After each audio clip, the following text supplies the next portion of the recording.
వైఎస్ఆర్సీపీ కీలక నేత గన్నవరం మాజీ ఎమ్మెల్యే వల్లభనేని వంశీని పోలీసులు హైదరాబాద్లో అరెస్ట్ చేశారు.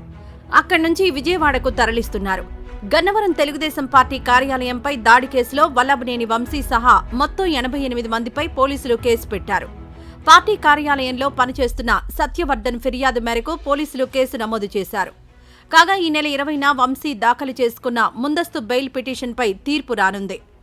అయితే హఠాత్తుగా ఫిర్యాదుదారుడు సత్యవర్ధన్ ఈ కేసుకు తనకు ఏ సంబంధం లేదని కోర్టులో అఫిడవిట్ ఇచ్చి షాక్ ఇచ్చాడు.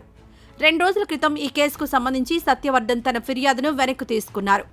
అయితే సత్యవర్ధన్ను కిడ్నాప్ చేసి బెదిరించి ఫిర్యాదు వెనక్కు తీసుకునేలా చేశారని పోలీసులకు సమాచారం అందింది. దీంతో సత్యవర్ధన్ను పోలీసులు అదుపులోకి తీసుకుని ప్రశ్నించారు. తనను వంశీ అనుచరులు కిడ్నాప్ చేసి బెదిరించి ఫిర్యాదు వెనక్కు తీసుకునేలా చేశారని ఆయన చెప్పారు. దీంతో వల్లభనేని వంశీ ఆయన అనుచరులపై పోలీసులు కేసు నమోదు చేశారు. సత్యవర్ధన్ను ఆ రోజు వంశీ అనుచరులు కారులో కోర్టుకు తీసుకొచ్చారు. దీనికి సంబంధించి మొత్తం 5గురిపై పోలీసులు కిడ్నాప్ కేసు నమోదు చేశారు.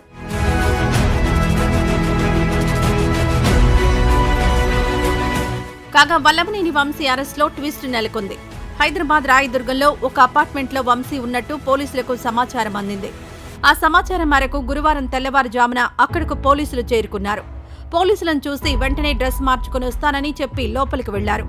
లోపల నుంచి బ్లూ మీడియాకు ఫోన్ చేసి పిలిపించారు. బ్లూ మీడియా ఛానల్స్ వచ్చిన తర్వాత వంశీ బయటకొచ్చారు. దీంతో పోలీసులు బిత్తరపోయారు.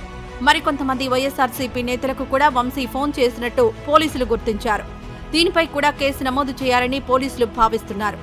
వంశీ తీరుపై పోలీసులు ఆగ్రహం వ్యక్తం చేశారు. వంశీని అరెస్ట్ చేసి విజయవాడకు తీసుకొస్తున్నారు.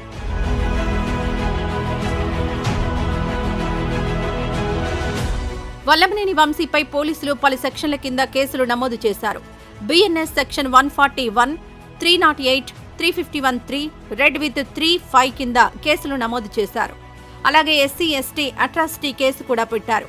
వంశీని గచ్చిబౌలి నుంచి విజయవాడ తరలిస్తున్న ఏపీ పోలీసులు అతని ఇంటికి నోటీసులు అంటించారు. ఈ వీడియో నచ్చితే లైక్ చేయండి. అలాగే మా ఛానల్ ని ఫస్ట్ టైం కనుక చూస్తున్నట్టయితే ఇప్పుడే సబ్స్క్రైబ్ చేసుకుని పక్కనే ఉన్న గంట సింబల్ ని యాక్టివేట్ చేసుకోండి. అప్పుడే మేము పెట్టే ప్రతి వీడియో మీకు నోటిఫికేషన్ గా వస్తుంది. అలాగే ఈ వీడియో పూర్తిగా చూసినందుకు ధన్యవాదాలు.